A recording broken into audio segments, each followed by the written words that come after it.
In today's video, we're going to talk about the nyxi Wizard, a GameCube inspired controller for your Switch. You've probably seen dozens of these reviews already, but what makes this review different is that I'm actually going to tell you the truth. Alright, let's dive in. We got the manual that no one gives a shit about, the controller that I will set aside for now. What I found interesting was that they felt the need to label this pack accessories, as if some moron wouldn't check this part of the box. We got the USB-C charging cable, which you will need two of, by the way, more on that later, and these two circular gates for your sticks. Now, as you take this controller out of its protective covering, you'll notice right away that it has some weight to it, which is nice.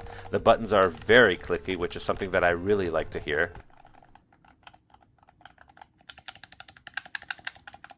What I thought was pretty cool and didn't realize until later was that these buttons light up. I really love seeing that. This comes with illuminated ABXY buttons. Now the shoulder buttons are also very clicky. It has some travel to it. The website says it has only 0.3mm trigger distance to it, so if you know what that means, you're smarter than me. Now what I found ridiculous was the way they designed how you charge this controller.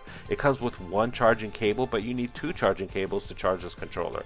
What do they expect us to do? Hook up cables like this? This is fucking ugly. I'm not doing it. Thankfully, these controllers fit on the dock perfectly, so for practicality purposes, it would be best to charge a controller like this. Now what I found awesome was that it came with two additional gates for your analog and C sticks. It's pretty easy to install. Just twist the cap counterclockwise and pull that motherfucker off. It's that simple. When you get the controller, the octagonal gate is already on the unit. If you prefer not to have that type of restriction, then you could just take it off. As you can see, it's fairly easy to just put it right back on the controller. You then take the provided circular gate, put it through the stick, and just snap it in place. Turn the cap clockwise and now it's locked, safe, and ready to use again. You could do the same for the C stick or just have one with an octagonal gate and one without. It's your choice. You'll love having that option. What makes this controller especially cool is that there is no more drift. According to their website, the sensors never really wear off because they never physically touch. It's all magnets, which means there is no drift. That's pretty cool. If you want a more detailed explanation, their website does a great job explaining it. I'll have a link in the description. If you're on the fence, you should definitely go on their website and check out their video. It's pretty cool what nyxi has brought to the table. If this controller is not for you, they actually have several other controllers on their site that you can check out. Maybe there'll be something there that'll be more interesting for you, because as you can see, this controller comes at a very hefty price at $69.99. It's a lot of money, but you definitely get a lot of value for what you're getting. Almost forgot to mention, it also has turbo buttons that you can use if you like, and programmable buttons on the back of the controller that actually feel pretty clicky too. Taking the Joy-Cons off, that's right, these can be used as Joy-Cons if you like. It's not as smooth as Nintendo first-party Joy-Cons.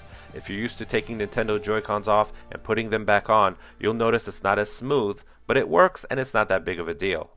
So why did I even get this controller? Well, considering Nintendo's online feature that now includes retro systems like N64, Game Boy, Genesis, NES, SNES, and Game Boy Advance, I figured it's only a matter of time before they release GameCube online games too. That's not to say you can't play GameCube games on your Switch right now.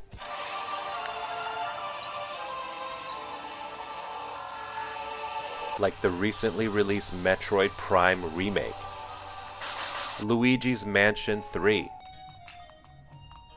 the GameCube classic Mario Sunshine, Super Smash, which arguably the only way to play is on a GameCube controller.